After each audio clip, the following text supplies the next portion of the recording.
Picture this. It's a normal Tuesday. You're standing in your kitchen, coffee in one hand, phone in the other, and you open your account like you've done 1,000 times before. But this time the number is different. $250,000. $250,000. You stare at it for a second, and you feel something you weren't expecting. Not fireworks, not champagne, just a strange, quiet calm. Like the floor under your feet got a little more solid. And then a thought creeps in that changes everything. You realize that for the first time in your life, your money did more work last year than you thought was even possible. And you start to wonder, wait, what actually happens now? What happens after the first 250 grand? Because something is different and you can feel it, but you can't quite name it yet. Here's the thing, most people get completely wrong about that number. They think $250,000 is just a bigger version of 25,000. Same game, more zeros. Keep grinding, keep saving, keep stacking, and one day you'll have more. And sure, on the surface, that's true. But underneath the surface, something has quietly flipped. Because the real answer isn't, you have more money now. The real answer is this. After your first 250,000, your money stops being something you carry and starts being something that carries you. That's the shift. That's the whole thing. You spent years pushing a boulder up a hill, and somewhere around this point, without any fanfare, you reach the top. And the boulder starts rolling on its own. The direction of the effort reverses. And once you see it, you can never unsee it. My name is Jake. I'm not a hedge fund guy. I'm not some trust fund kid who inherited a head start. I'm a regular middle-class guy who spent a long time thinking rich people knew some secret I didn't. Turns out they mostly just understood one boring idea earlier than I did. The one I'm about to walk you through. I make these videos because I wish somebody had explained this to me at the start, in plain English, without the jargon and the flexing. So if any of this helps you see money a little differently, do me a favor and hit subscribe, and give this a thumbs up. It genuinely helps the channel reach more people who are grinding toward that same quiet Tuesday morning. That's all I'll ask. Now let's get into it, because the most important part is still coming. When you picture being financially secure, not rich, not private jet rich, just secure, what do you actually see? Most people, when I ask them that, describe things. A nicer car, a bigger house, a vacation that doesn't wreck their budget for 3 months afterward. And that's fine. But notice something. Almost nobody pictures the machine. Almost nobody pictures the quiet engine humming in the background, turning their money into more money while they sleep. They picture the spending. They never picture the compounding. And that gap, that little blind spot right there, is exactly why so many people work their entire lives and never cross this line. Because they're focused on the wrong picture. So hold that thought, because we're about to fix your picture completely. And I want to be really specific about what that machine actually is. Because compounding can sound abstract until you picture it right. Imagine you hired a tireless employee who never sleeps, never takes a vacation, never asks for a raise, and never calls in sick. Every hour of every day that employee is out there making you money. At $250,000 invested, that employee is earning you somewhere in the ballpark of $50 or $60 a day, every single day, holidays included, while you're at the gym, while you're asleep, while you're playing with your kids. And that employee gets a little more productive every year without you doing a thing because the pile it's working with keeps getting bigger. Now compare that to how most people think about money, as something you trade your hours for, one at a time, until you run out of hours. That's the whole difference right there. Below this line, you trade time for money. Above it, you own a machine that trades its own time so you can keep yours. Fixing your picture means learning to actually see that quiet employee and falling a little bit in love with it instead of only ever seeing the stuff you could buy. Your net worth goes up because you keep shoveling coal into the furnace. The growth comes from you. From your effort, your job, your discipline. If you stopped adding money, the pile would basically sit there, growing a tiny bit but nothing dramatic. That's the survival phase. And in that phase, you are the engine. Every dollar of progress runs through your two hands. But here's the part most people completely miss. There's a crossover point. A specific moment where the growth from your money starts to rival and then beat the growth from your paycheck. And $250,000 is right in the neighborhood where that crossover starts to bite. Say you've got $250,000 invested and it earns a reasonable long-term return. Let's just say around 8% in an average year, which is roughly what a broad stock market has done over long stretches of history. 8% of $250,000 is $20,000 in 1 year, without you lifting a finger. Now think about what that means. $20,000 is a real chunk of a middle-class salary. So your money, sitting quietly in the background, is now earning something close to a part-time income all on its own. And here's the kicker. The next year, it's not earning 8% on $250. It's earning 8% on 270,000. And then on 290 something. The pile grows, so the growth grows, so the pile grows faster. That's compounding. That's the boulder rolling downhill, picking up speed with every turn. And you didn't get out of breath doing any of it. The first chunk of money is the hardest you will ever build, because in that phase you are doing basically all of the lifting yourself. The market is barely helping you. Compounding is a rounding error. You save $1,000 and the market gives you back a few dollars, and you think this is pointless, this is so slow. But that slowness is a lie. Because every single dollar you plant in that painful early phase is a seed that quietly matures for years. The reason the first 100,000 feels like dragging a piano up the stairs is that you're building the base. And by the time you're pushing past 250,000, that base is thick enough that the market's contribution finally starts to outrun your own. That's what Munger meant. The early grind isn't the real game. The early grind is just how you earn a ticket to the real game. And I want to name what that real game actually is, because it has a name that most people never hear applied to money. It's called escape velocity. When a rocket launches, the hardest part by far is the first few seconds. All that fire and thunder and fuel just to inch off the pad against the full pull of gravity. But once it builds enough speed, it hits a point where it breaks free of the pull entirely, and from there it barely needs to burn fuel at all. Momentum carries it. 250,000 is roughly where your money hits financial escape velocity. Below it, gravity, which in this metaphor is inflation, life's surprise expenses, the constant drag of everyday costs, is winning or barely losing. Above it, your money finally has enough thrust to break the pull and start climbing on its own. And here's the part that should light a fire under you. Most people quit during the fire and thunder phase, right before liftoff, because it's loud and it's slow and it feels like nothing is happening. They shut the engine off 2 seconds before they'd have broken free. Don't be that person. The slow part is the part right before it gets fast. Now I want to give you the one image I want you to carry out of this video, because if you remember nothing else, remember this. For years, building wealth feels like rowing a boat. You've got the oars in your hands, and every foot of progress comes from your own muscle. You row and you row and you row, and the second you stop, the boat stops. That's saving, that's the grind, that's most people's entire relationship with money for their whole lives. But crossing 250,000 is like the moment you finally raise a sail. The wind, that's your money working, starts pushing the boat forward. At first it's gentle. You still row. But now you've got 2 forces moving you instead of 1. And the further you go, the more the wind does, and the less you have to. Eventually, if you're smart and patient, the sail does almost all the work and the oars are just there for steering. That's the whole journey in one picture. Rowing to sailing, muscle to wind, and the crossover happens right around here. What if I lose my job? What if? What if? What if? Your nervous system treats money like oxygen you're always about to run out of. And in survival mode, you make bad decisions. Not because you're dumb, but because scared people make short-term moves. They grab the sure thing. They panic sell when the market dips. They cash out early because holding on feels too risky. Survival mode is expensive. It costs you the best decisions of your life. But when you cross into what I call growth mode, something in your brain relaxes. You've got a cushion now.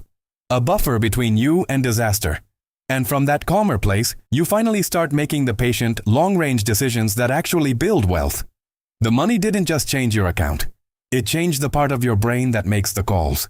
And let me sit on this survival brain thing for another minute, because I think it's the least understood part of money and it explains almost everything.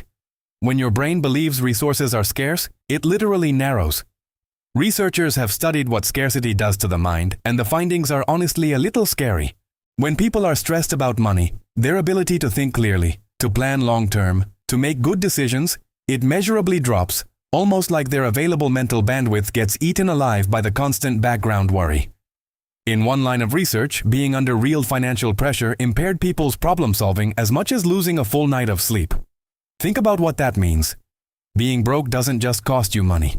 It quietly makes you worse at the exact kind of thinking you need to stop being broke. It's a trap that tightens the harder you struggle inside it. And that's the cruelty of survival mode. It's not a character flaw, it's a documented mental state, and it keeps millions of smart, hard-working people stuck.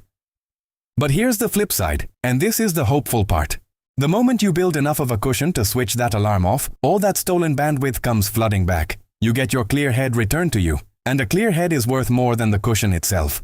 There's a famous line of research on money and emotional well-being that found something fascinating. Up to a certain point, more money genuinely reduces day-to-day stress and makes people measurably happier because it removes the constant low-grade panic of not being able to cover life's basics. It's not that money buys joy. It's that a lack of it manufactures a very specific kind of chronic anxiety, and having a cushion switches that anxiety off. That's the real gift of the first $250,000. It's not the stuff you can buy, it's the fear you can finally put down. Studies on financial stress show it bleeds into everything. Your sleep, your health, your relationships, the quality of your thinking. So when you build a buffer, you're not just protecting your money, you're protecting your mind, and a calm mind, it turns out, is the single best money-making tool you'll ever own. Now here's something that might disappoint you, and I mean that in the best possible way. There is no secret. I spent years assuming wealthy people had access to some hidden playbook, some private club with a velvet rope and a handshake I'd never learn. But when I finally got close enough to see how ordinary financially secure people actually did it, the truth was almost insulting in how simple it was. They spent less than they made. They invested the difference into boring, diversified, long-term assets. And then, this is the hard part, they left it completely alone and let time do the heavy lifting. That's it. That's the whole secret. It's not some exclusive club. It's basic arithmetic plus the patience to not touch the pot while it cooks. The reason it feels like a secret is that the simple part and the easy part are not the same thing. It's simple to understand. It is brutally hard to sit still and do nothing while your friends buy new trucks. But the most important part is still coming. So stay with me. Two people can invest the exact same total amount of money and end up in wildly different places, purely based on when they started. The person who starts early and lets it sit for 30 years will often blow past the person who starts later and invests way more because the early money had more time to compound, and compounding is exponential, not linear. The last decade of a long investment usually grows more than all the earlier decades combined. Let that sink in. The biggest gains come at the end, which is exactly why so many people bail before they ever see them. They plant the tree, water it for a few years, get impatient because it's still a sapling, and rip it out, right before the decades where it would have become an oak. So if you're early in this, and the number feels small and the growth feels invisible, I need you to understand that you are not doing it wrong. You are doing the most important and least visible part. You're buying time, and time is the one thing the wealthiest person on earth can't buy back. But the most important part is still coming, so stay with me. The second one has quietly rewired who they are. They don't feel like they're being good with money. They just are someone who invests, the way some people just are someone who works out or just are someone who reads. It stopped being a behavior they force and became a part of how they see themselves, and that's the shift that makes the $250,000 stick and grow instead of leaking away. You don't rise to the level of your goals. You fall to the level of your identity. So the question isn't, how do I get more money? The question is, who do I need to become? And crossing this line, for a lot of people, is the exact moment that identity finally clicks into place. To a person in survival mode, that's a catastrophe. That's their savings evaporating. That's panic. That's a cold sweat. That's logging in at midnight and hitting the sell button to make the bleeding stop. But to a person past this line, in growth mode, with a cushion under them and a long horizon in front of them, that same 20% drop is a sale. It's everything they were already buying, now marked down. Same event, same headlines. Same red numbers on the screen. But one person sees a threat and the other sees an opportunity. And the difference between them isn't intelligence, it's security. The buffer you build doesn't just protect your money, it upgrades your vision. It lets you see opportunity in the exact places where scared people only see danger. And over a lifetime, that difference in vision is worth a fortune all by itself.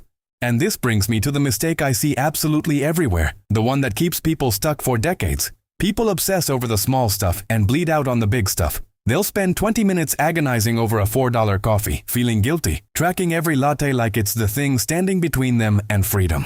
And then they'll walk into a dealership and casually sign up for a car payment that costs them tens of thousands of dollars over a few years without blinking. They sweat the pennies and hemorrhage the thousands. Here's the truth. Your coffee is not the problem.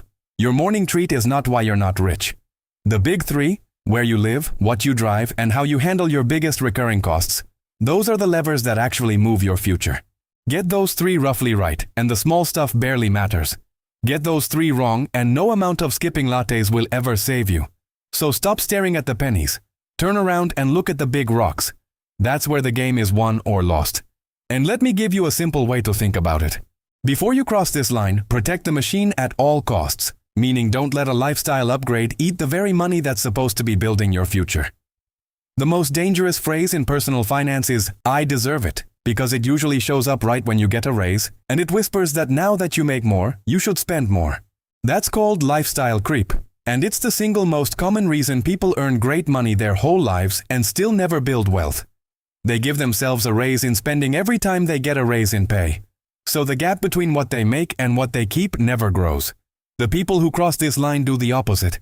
When their income goes up, they let their savings go up first and their lifestyle go up slowly, so the machine gets fed before the ego does. Keep that gap wide, aim it at the big rocks, and let the pennies be pennies. You stop saying yes to everything out of fear. You can push back on a bad boss. You can turn down the toxic promotion. You can take the smart risk, start the side thing, ask for the raise, walk away from the job that's crushing you, because you're negotiating from a position of strength instead of terror. In your relationships, the number one thing couples fight about is money, and a cushion turns those white-knuckle fights into calm conversations. And in your own head, you get the rarest luxury of all. Options. The freedom to choose. Because that's what this is really about. It was never about the number on the screen, it was about what the number lets you say no to, and what it lets you say yes to. Money buys a lot of things, but the best thing it buys is the ability to walk away. Think about the last time you were stuck somewhere you didn't want to be. A job, a lease, a situation, and the only reason you stayed was money. You couldn't leave because you couldn't afford the gap. That feeling of being trapped, of having no exit, that is the tax you pay for having no cushion. Now imagine the same situation with $250,000 quietly humming behind you. Suddenly you've got what people call a runway. Months, even years, of breathing room. You could quit the job and take 3 months to find the right one instead of grabbing the first thing out of panic. You could survive a layoff without it becoming a crisis. You could bet on yourself. And here's the strange thing. Most people who build that runway never even use it. They don't quit. They don't blow it up. They just work differently because they finally know they could leave if they had to. The cushion changes your behavior even when you never spend a dollar of it, because it changes how you feel walking through your own life. That's the invisible dividend nobody tells you about. Freedom you can feel in your chest, paid out every single day, whether you cash it in or not. They become so obsessed with the compounding, so in love with watching the number grow, that they forget to live. They hoard every dollar. They turn into misers, saying no to every dinner, every trip, every experience, treating every purchase like a crime against their future. That's not wealth. That's just a different kind of prison. The point of building the machine is not to worship the machine. The point is that the machine eventually buys you a better life. If you cross 250,000 and you're more anxious and more stingy than you were before, you've missed it completely. Security is supposed to make you generous, not fearful. Calm, not obsessive. So build the sail, yes. But remember you built it so you could actually go somewhere. The money is the boat, not the destination. Don't confuse the two. Let me make this real with two people, because I think you'll see somebody you know in this. Maybe even yourself. Two guys, same age, same starting salary, same city. Call them Marcus and Dave. They both hit a good year and both come into a chunk of extra cash. Marcus takes his and puts a down payment on a brand new car. The one with the badge. The one that turns heads in the parking lot. Feels incredible for about 3 weeks. Dave takes the exact same money, drives his paid-off 10-year-old sedan for 5 more years, and quietly invests the difference. Fast forward. Marcus has a nice car that's now worth a fraction of what he paid, and a payment that's followed him the whole time. Dave has a boring car and a growing pile that just crossed into that $250,000 zone we've been talking about. The zone where the money starts working harder than he does. Same start. Same money, opposite endings. And the wild part? On that first day, everybody envied Marcus. Nobody noticed Dave. That's the thing about building wealth quietly. The right move almost always looks boring on the day you make it. I tell it because I want you to see the hidden fork in the road that shows up every single time money lands in your hands. Every windfall, every bonus, every raise, every tax refund is a tiny version of that same choice Marcus and Dave faced. Spend it and feel great today, or invest it and feel free later. And nobody makes that choice once. You make it 100 times over a lifetime, in small ordinary moments, and the sum of those 100 little choices is basically your entire financial future. That's actually good news, by the way, because it means you're never one big decision away from wealth or ruin. You're just a long series of small, boring, repeatable decisions away. Which means you can start winning on the very next one. You might have one coming this week without even realizing it. When it shows up, I want you to remember Dave, and remember that the boring move is usually the one that's quietly building your escape velocity. It's waking up and not feeling that low hum of dread. It's the peace of knowing you could handle a surprise bill without your stomach dropping. And here's the most freeing idea of all. The goal was never infinite. The goal is enough. Enough is a real, reachable, specific number for you. It's the point where your money covers your life and your fear goes quiet. And enough is a lot closer than the endless more that the world keeps trying to sell you. When you aim for enough instead of infinite, this whole thing stops feeling like a grind and starts feeling like the most peaceful project you'll ever take on. That's the beautiful part. It was calm the whole time. You just had to reach it. Every ad, every feed, every neighbor's new driveway is engineered to reset your baseline so that the second you reach a goal, it stops counting and the goalpost slides further out. That's the treadmill researchers have studied for years. The way we quickly get used to whatever we have and immediately want the next thing. So the good feeling never lasts. And you cannot win a race against a treadmill by running faster. The only way to win is to step off it, and you step off it by deciding on purpose what enough actually looks like for you. Not for the internet, not for your coworkers, for you. When you name your enough, 250,000 stops being a random milestone and becomes a checkpoint on a map you actually drew. And the people who cross this line with a clear picture of their enough are the calmest, freest people I know. Because they finally stopped chasing a finish line that was designed to keep moving. Your money starts earning something close to a second income while you sleep, and every year that income grows on its own. Your brain shifts from survival mode to growth mode, from fear to patience, and from that calmer place you finally make the decisions that build real wealth. The secret was never a secret.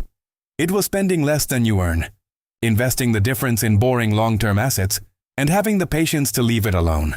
And the whole thing was never really about the number. It was about becoming the kind of person who builds and about buying yourself the freedom to say no. So let me leave you with a mirror. Somewhere out there is a person who felt that quiet calm on an ordinary Tuesday, watched their money start to carry them, and finally put their fear down for good. Could that person be you? I think it could. I think it's a lot closer than you believe. So here's what I want you to do today, right now, before you close this. Don't wait for some perfect moment to start, because it never comes. Look at your big three, where you live, what you drive, your biggest recurring costs, and pick one to get a little more right this month. Then automate one boring investment into a diversified long-term fund and forget about it. That's it. That's the first turn of the boulder. And I really want to hear from you, so drop a comment and tell me, which part of this hit home the hardest for you? Which sign do you recognize in yourself right now? I read those, and it genuinely makes my day. If this helped you see money a little differently, hit that like button, subscribe so you don't miss the next one, and share it with somebody who's grinding toward their own quiet Tuesday morning. You've got this.